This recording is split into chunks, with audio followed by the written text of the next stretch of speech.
Right. This is John. Sangria. Excuse me. I'm drinking sangria. That's enough of a party for me. Yes, you are celebrating, Jordan, because it is spring break. Jim is celebrating the newest member of the HHW LOD family, which we will talk about in a second. I am semi-celebrating the 1 year closer to Death Day. And Russ, I'm sure, is celebrating something. Did you put out a fire or anything recently, Russ? No, unfortunately, I did not. I did help my son rewire his entire car for dual amps, new speakers, and a big-ass subwoofer. What's he rocking on that sound That's a system? reason for celebration. Is he like a big Whitesnake fan or something? Like, what's he going to be rocking on that system? Probably a lot of hardcore rap. I was Yeah, say Slayer or something. Way to bring the No, podcast to a he, screeching halt. yeah. The boy didn't get his. Fuck up. The boy didn't get his music taste for me. That's for sure. It's kind of fitting that we're doing The Walking Dead tonight, Jim, because the delivery room can definitely be a horror scenario. But it sounds like it went pretty well. Yeah, everything went fine. To those who don't know what we're talking about, my wife and I just had our first child, Violetta Beatrix, 8 pounds, 12 ounces, Saturday afternoon. Congratulations. Everything's great. Mom and baby are fine, and they're coming home tomorrow as we record this. So. Awesome. It's funny because there were a lot of times we thought it was go time up until it was go time. So I kind of felt like the NORAD or whatever being the eternal readiness. She got me up a few times like 5 in the morning. It's go time. It's go time. We rush. We get to the hospital. No, it's not. Finally when it was almost a relief. So, but now that everything is done and everybody's healthy and happy, it's a great relief. So I've had about 4 hours sleep since Saturday morning. So you have to bear with me today. We better get a move on before all of us are out cold. We are The Walking Dead. Spoilers. So this is going to be our DVD release episode. We're going to kind of go over the fine points of the Walking Dead DVD Season 1 and Blu-ray that just came out this past week. But before we get started, I think Russ is going to do the sponsor business. Yes, this episode of the Walking Dead TV podcast is, of course, brought to you by Discount Comic Book Service, DCBService.com, where you can find tons of great discounts on all kinds of stuff. And some stuff they've got going on this month on sale. You can pick up Chris Roberson's and Mike Allred's iZombie. Number 13 is being solicited in the March solicit, so you have to the end of the month to get your order in for $1.79. So that's, again, huge discount. If you haven't been reading iZombie and are a fan of The Walking Dead, I would definitely give it a try. It's very irreverent, kind of offbeat. If you are familiar with Mike Allred's style, he did the comic Mad Men. He did a run on X-Force and Ecstatics. It's a little cartoony, but it's a lot of fun. It's almost kind of like That Show Being Human, except there's a zombie, a 60s go-go girl that's a ghost, and a were-terrier. Not a werewolf, but a were-terrier, which is a lot of fun. I've loved Michael Allred's art for a long time. It is kind of a kooky, kind of 60s style. He did that Metamorpho series on the Wednesdays Comics. And like you said, it's kind of weird because Madman was a zombie too. His name was Frank N. Stein. So Yeah. he's kind of flipping back to stuff he's done before in the new series. I'll definitely have to check it out. Also on the site, they've got some sweet deals for Dynamite with Army of Darkness. They've got Army of Darkness 1 through 12, and they're all 35 cents a piece. So these are like $2.99 comics, yes, but 35 cents a piece. So get them before they go. They also have Red Sonja, which is another Dynamite property, 51 through 54 for 99 cents, and they also have 28 Days Later number 1 for 55 cents. So if you want to try and get caught up on some zombie-related stuff at a really good price, check out DCBService.com. Walking Dead Weekly soliciting in March is 18, 19, 20, and 21, all for $1.79 a piece. That's a great deal. I mean, at that point, you're practically getting for the trade prices. Pretty much. Especially if you add in our special code on your first offer with DCB Service. You can put in code WD8 and get an extra 8% on top of all of their super duper discounts. For first-time orderers, or if you haven't ordered within a year. Oh, that's a nice little caveat. I haven't heard that version. Jim, we also have another sponsor that we need to mention, don't we? We do indeed. Scream is Britain's premier horror magazine, your best source for horror movies, DVD and Blu-rays, reviews, previews, celebrity interviews, books, games, film festival reports, comics, and pretty much anything else you can think of in the world of horror. The magazine is published bi-monthly and available at all good newsagents and bookstores across the UK, and copies are also available online at www.screamhorror.com. And we, as a group, collectively, the Walking Dead podcast, we're lucky enough to do an article for said magazine that's coming out at the end of the month, the March 31st issue. So if you want to check it out, please do. It's almost like a fact. It was almost like a round-robin discussion about what we liked, disliked when we thought about the series. It was really interesting, the back and forth of ideas, I thought, the way we did it. So check that out in Scream magazine. Screamhorror.com, I believe. Is that correct? That is correct. Screamhorror.com. You can order the magazine and check out our article in it. Like I said, March 31st, the end of the month. Yeah, when that hits, we will be tweeting up a storm and buying several hundred copies probably to gloat and hold it up with our finger pointing at it for Facebook and stuff like that. I'll have to consult my newsagent. Yes. Okay, before we get into a little bit of news, I'm just going to catch up on iTunes reviews. I think we have 2 since the last time we recorded. We are always appreciative of iTunes reviews. Keep them coming. They certainly help our exposure within iTunes, which is a good thing. I have one from Eric Evans, the best Walking Dead podcast out there, 5 stars. Had to make an account just to leave a review. Like the title says, this is the best Walking Dead podcast out there, entertaining and spoiler-free. I especially love the fact that they are now going back through the comics issue by issue. Great podcast. Well, we started going back to the comics issue by issue, but we always have all this great stuff to talk about, and going issue by issue is a little bit of a drag. But hopefully we'll get back to that. What did we do, 1? Is that what we got through, issue 1? Yes. Yeah. Well, 2 is a good issue, so I'm sure we'll revisit it shortly. Jordan, you have news aplenty. Oh, there is tons and tons of news as we get closer and closer to season 2 of the show. The first note, not show related, more news on the Walking Dead video game. Robert Kirkman, the writer of the series, has come out and said a little bit about the video game. This is what he says. He says, with the episodic nature of how they make the game, that is Telltale Games who's making the Walking Dead video game, they can make a level and release a level, then make another level and release that, so the game would come out in a pretty rapid succession. He also said you'll be playing as characters from The Walking Dead for sure, and on different levels you'll play different characters. And he also said regarding the violence, which we've definitely seen in the comic and on the television show, he doesn't think they can avoid making it graphic with something like this. He says to expect that kind of stuff. So we're looking forward to a very, very violent video game. I would love it if they did it in the style of the art of the comic. I mean, they could easily do so. They just use the existing assets for the characters, transpose them. But Definitely. Yeah, there's no word yet quite on how the game is going to look, but we'll probably have news on that soon enough as it gets released. Count me in as cautiously optimistic. Of course. So the Paley Center for Media puts on the Paley Festival every year. That's where they take television shows, bring in some of the cast and crew, and we'll have sit-down Q&As with them and discuss the making of the show. This year they did The Walking Dead, so there's lots of news coming out of that, and out of other talks that people have had with the creators and Robert Kirkman and the people behind the show. So pretty much all the other news we have this week about the show comes from either the Paley Festival or other various interviews. But we do know some information about where season 2 is going to go. We're going to stay away from spoilers in the way we give out this information. We're going to be as vague as possible. But if you've read the comics, this will give you an idea of where they're going. If you haven't read the comics, it'll just be some nice background information. We're going to be heading for farm territory in season 2. Comic book readers definitely know what that means. Farm's going to get us closer and closer to some of the major set pieces that we've had in the comics that people certainly do love. No word on who's going to play any of the new cast members or anything like that, but I'm sure they'll find some awesome people. Also, we got some news on characters. Now, we talked about the character Michonne or Michonne. I believe that was last episode. We had that big debate, and we were saying that, oh, we can't wait for her in season 2. Well, the new word is that for sure one character, only known as the Governor, and we talked about him before, will not be in season 2. Also, he is not Merle Dixon, as we kind of thought before. We thought maybe he'd be connected. They could still be connected. But Robert Kirkman said for sure they are not the same character. And he has said that Michonne and Tyrese, who are two characters very much beloved in the comic, are not confirmed for season 2 yet. They may show up. It's certainly possible. It's not 100% that they won't fit in. But looking at the timeline right now, they will probably be more season 3 characters. I like it. It sounds like more of the same, where we're going to get our main story points and characters being included, but it could go in whatever direction the TV show decides to go with it. Of course. Yeah, I'm fine with them pacing it out a bit. I don't need to see everything all at once. Yeah, there's no rush. Yeah. The zombies aren't in a hurry, so neither should they be. Given the ratings of the show, and now who knows what season 2 will bring, but conceivably even if it holds its own or even falls off a little bit, the ratings are still much better than either Mad Men or Breaking Bad, and those two shows are both still on a roll. So I see this easily going 3-4 seasons, if not 5 or 6. So I feel pretty confident that we're going to get enough of a run out of it to see all the cool stuff that we know from the books and then some. I think an interesting thing to point out too is all the tangents that they took in just the 6 episodes that they've already released. This is going to give them a lot of room to breathe, for the story to breathe, and for that identification with the characters is so strong in the comic to come through in the TV series, I think. Yeah, definitely. And as you know, speaking of tangents, one of the tangents from last season was the CDC. That's how the season ended. That's not from the comics, but it was an interesting addition. Darabont has said that they are going to pick up right where they left off for season 2. So it's not going to be like a 6 months later or a year later or even a week later. They're going to pick up pretty much right after that last scene when they went on the road after the CDC blew up. So we're going to get a very consistent and momentous, I should say. They're going to keep the momentum of that last season. I've also heard, Jordan, I don't know if it was the same article, it might be a different article, and you may be on your way to get to this point, but they mentioned a love interest for Glenn coming up, which if you can connect the dots, the comic readers with the farm and the love interest for Glenn, you could probably figure that out. But that'll be interesting. I know he's a character a lot of people like, so that will bring something to the table. There was an interesting thing on AMC when they had the Walking Dead marathon last week that I DVR'd with a roundtable of Frank Darabont, Galen Hurd, and Robert Kirkman, where they were very much talking, at least in the one part I saw, where they were talking about how characters really what drive the story, not the set pieces or the even the zombies or the horror itself is really driven by the characters. I mean, they really seem to have a good grasp on what makes the story work. Definitely. And they also mentioned some of these articles that they're going to continue speaking of the characters. They're going to continue focusing on that tension, to put it lightly, between Shane and Rick. They're going to be focusing a little bit more on Andrea and Laurie next season, so they'll be broadening out those characters. I know from the comics everybody loves Andrea for sure, so it'll be awesome to get more of her character. Baron Creary, who did the music for season 1, we interviewed him way back in maybe episode 3, I think. He's going to be on with the show in season 2, so that's awesome. It's great to have him back. I really loved what he did with the music there. Also, we talked in the past how Charles Egley, he was one of the writers for season 1 of The Walking Dead. He left, and that kind of started the whole they're firing the writers thing, which kind of didn't really come true. It's complicated. But he went on to do his own show. He's going to be doing Powers over at FX. They've officially greenlit the pilot now. I know we talked about this a bit in the past. But one thing we hadn't talked about is they're saying that possibly Starbuck from Battlestar Galactica might be taking up the role of the female protagonist in the book. Katie Sackhoff? Katie Sackhoff, yeah. She was also in a recent, I guess the last season of 24 she was in. Yeah, but Battlestar Galactica is probably the thing she's most known for. Yeah, she had a short stint on the short-lived Bionic Woman series. Oh, that's right. I forgot about it. She was like the evil Bionic Woman, right? Yeah. The crazy one.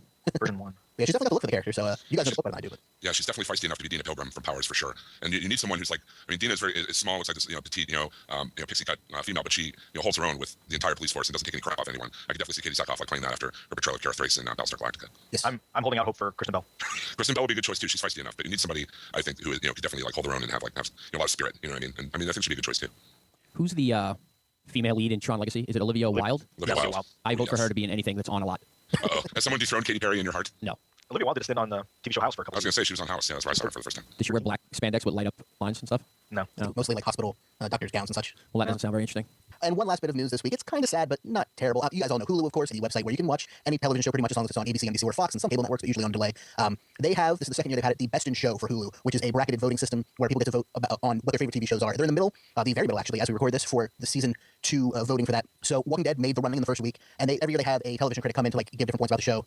Week 1, they went up against Dexter, and the TV critic who is running this year is Alan Sepinwall. He worked for New Jersey Star Ledger a few years ago, but now he works for HitFix.com. And he had to say this about the show. He said, this zombie drama's pilot episode, written and directed by Frank Darabont, was a little masterpiece of quiet, tense dread. The 5 episodes that followed were noisier and more tonally inconsistent, but Darabont and company made this zombie apocalypse seem like a place worth spending a lot of time watching. And so the show went up against Dexter for week 1 of voting, and unfortunately they lost 58% to 41%. So that means Dexter went on the next week. Dexter very easily beat Glee, 66% to 33%. But this is where you come in. Currently, Dexter is up against How I Met Your Mother as we record this. If you go to hulu.com/bestinShow, you can get your zombie revenge on Dexter and vote for How I Met Your Mother. Or if they go on to the next week, you can vote for whoever they go up against that week. But yeah, check out Best in Show for Hulu, of course. And I like Hulu. Does anybody else use it that much? Or?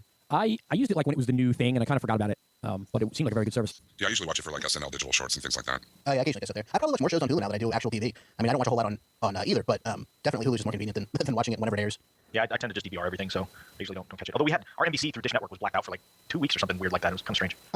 All right, so I have an update on our buddy Jack, who, as many of you might remember, is our 12-year-old listener who snuck to watch the Walking Dead television show originally, and then I think his mom found out. She was okay with it. We had a little bit of an ongoing saga. And he also mentioned that he's going to be filming his own zombie movie with some friends. So we have a little bit of an update here from Jack. Hey guys, this is Jack again. I'm calling in to say that our movie, we filmed a zombie movie. It's not part of school, but it is an independent one. It's not, we don't have any help from the school, but it's really not doing good. But we tried to do that, but it worked out sort of well. My brother was the zombie, and my friend was one of them. Blake was filming, and the other one, Griffin, was he was the other survivor. So we all did that by ourselves, even though probably not that good for a bunch of 12-year-olds and a 10-year-old trying to make a film. But I think for a first go, we kind of did okay, but not that much. I think it's fine. Isn't that the plot of Super 8? Yeah, that's awesome, man. Keep making them, though. That's how you learn, is by messing up. I mean, we didn't come up with all this podcasting gold just, without any practice. We all went to podcasting school. Yeah. And we did a lot of podcasts we weren't proud of. Yeah, go back and listen. But now we're smooth seasoned professionals. Yeah, go back and listen to who reads The Watchmen. Oh, come on.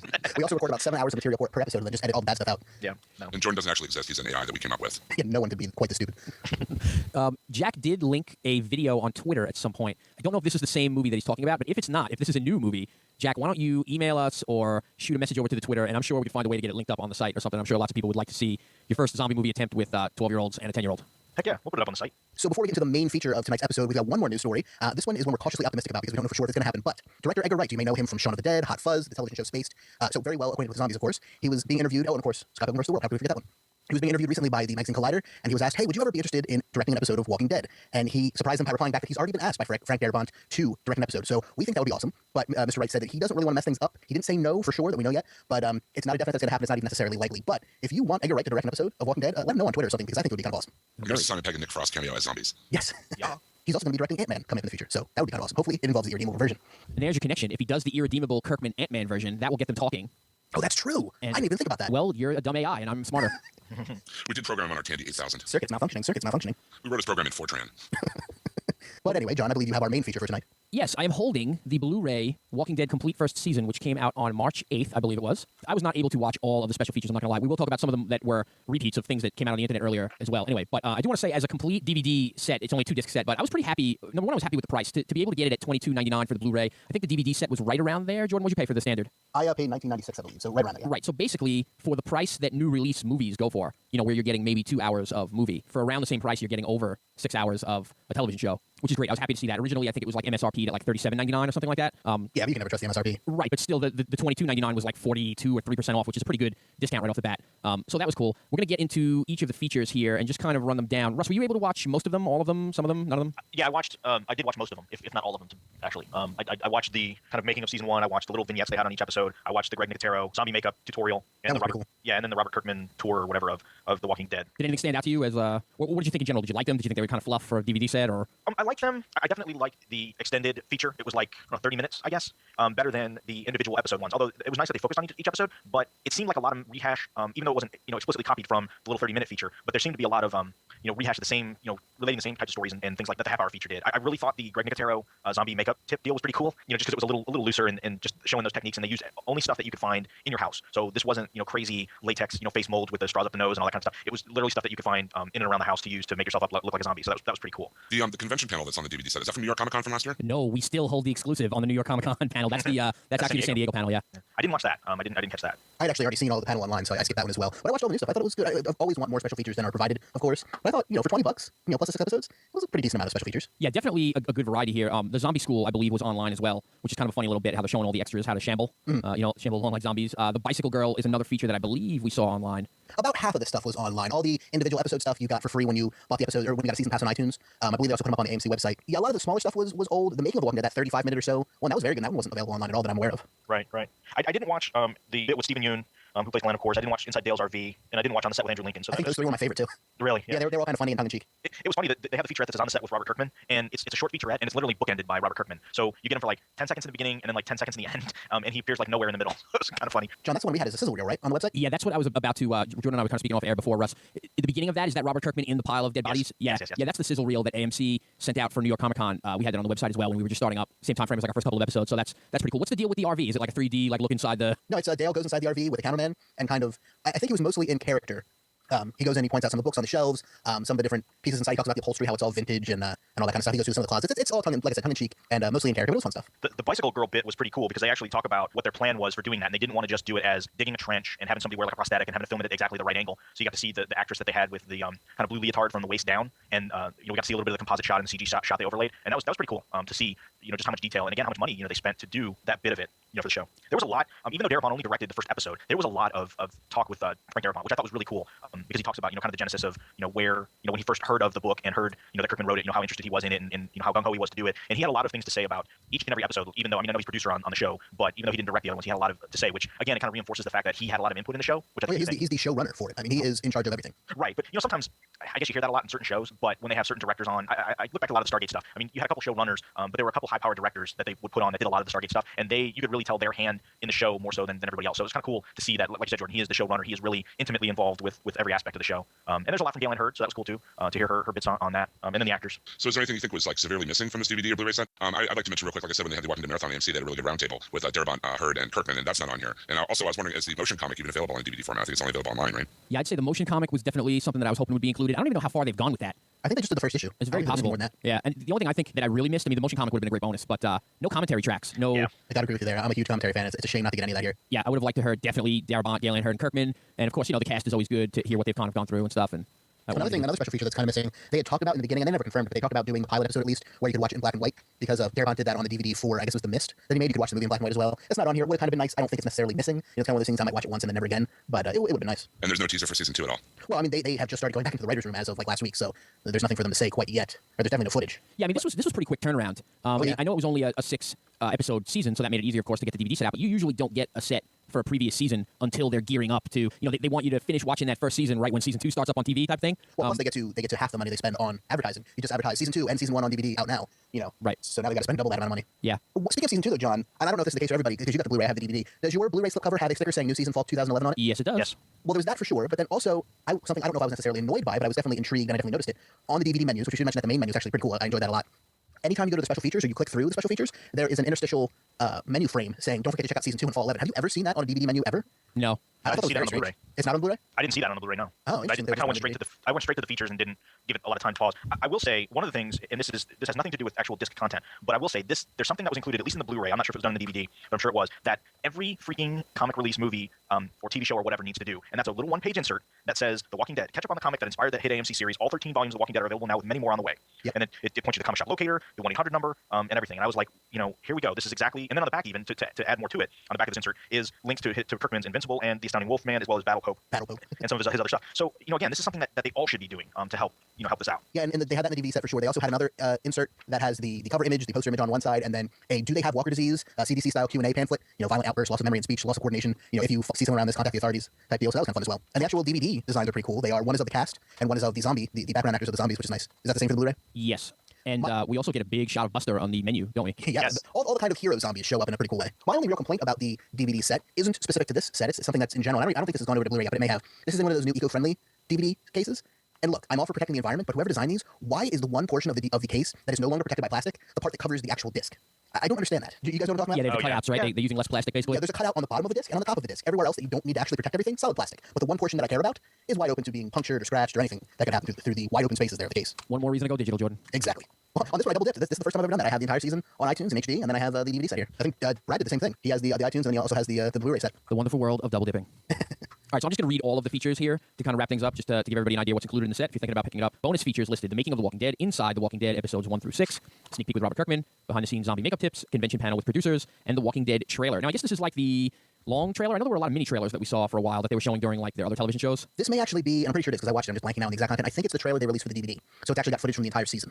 Gotcha. But it was a well put together trailer, very emotional, has a lot of the great lines from season 1. Anything that was quotable pretty much is going to be in that trailer. So it's a good mix of quotes and headshots. And for extra footage, we have Zombie School, Bicycle Girl, on the set with Robert Kirkman, hanging with Stephen Yun, inside Dale's RV, and on the set with Andrew Lincoln. So a nice package all in all. Again, the price was pretty reasonable, and we needed to find a way to get us through October. So Yeah, I think the only, like we said before, the only nitpick I would say is episode commentary. But again, for $22 on Blu-ray, I think the episodes alone, even if they were bare bones, would be worth $20 for almost 6.5 hours worth of episode content. One of the things I was curious for, and I didn't notice it in the first episode, and I'm not sure if it even happens in the second, is I know with Breaking Bad, I'm not sure how it goes with Mad Men, but I know Breaking Bad, when the DVD or the Blu-ray versions of that series are mostly unrated, so the language is even more amped up, and some of the adult situations, so to speak, are there more so than when they were played on TV. And I didn't notice that they had done that for this. So That's a good question. I haven't gone back and actually watched the episode yet. But if any of our listeners know, definitely write in or tweet us or leave us a voicemail to give us that information. it is listed as not rated. One thing that we did want to announce, as we bitch about not having commentaries for this set, we're going to be doing some commentaries, aren't we? That's why they didn't put commentaries on there. They were letting us do it. Right now, if we can only get on that little insert with the comic books for next season. Yeah, we'll raid a Walmart and just slip in our own inserts. So basically, the idea is this: for our next show in March, we are going to be treated by our very own Jordan and Russell. They're going to do a little AMC.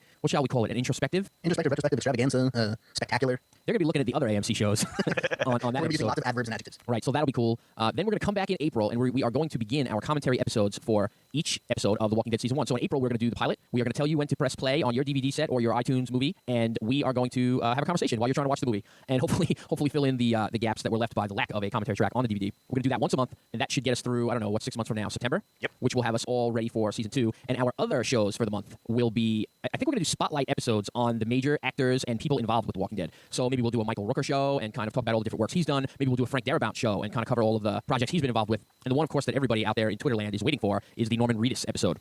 I sent out a message on Twitter asking if any of our lovely Norman Reedus fans would like to join us on that show, and I was overwhelmed by the response. We got dozens of direct messages asking to be on the show. So here's the deal. Send an email to comments@walkingdeadtv.com and tell us why you should get to be on the Norman Reedus extravaganza episode. And we'll look those over, and we'll pick maybe the best one, maybe two. Who knows how we'll set it up. But we'd like to hear from you, and that's how we're going to do it. So send your explanation or your, what should we say, your resume, your Norman Reedus craziness resume to... Your Norman Reedus credentials. Very good. To comments@walkingdeadtv.com. So that about does it for this episode of the Walking Dead TV podcast. Don't forget, you can leave us a voicemail at 516-468-7912. You can send us an email at comments@walkingdeadtv.com. Don't forget to check out Half Hour Wasted on Mondays and the Legion of Views podcast on Thursdays at hhwlod.com. Don't forget to check out Media Minutes, our 5-minute or less media review show. You can subscribe to all those shows at hhwlod.com or to iTunes. Don't forget to check out our Facebook groups for the Legion of Views, Half Hour Wasted, Walking Dead, and Media Minutes. And you can follow us on Twitter at WDTV Podcast and at HHWLOD_network. So until there's no more room in hell and the dead walk the earth, remember, Jim, there's no more important task for a new parent than prepare the progeny for the inevitable apocalypse.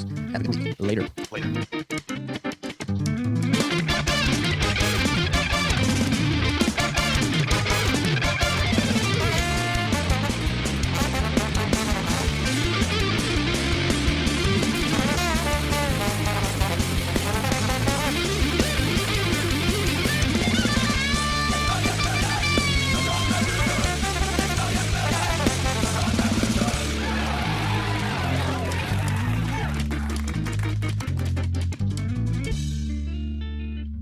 I hear that everyone loves a terrier. Is that true? God loves a terrier. Yeah. Is that what the line was? It was not my Are you intent. referencing Dustin's show? I most certainly am, sir. God loves a terrier. Well, God does love a terrier, and I love a terrier as well. But a were terrier, that's another question. It's even more awesome.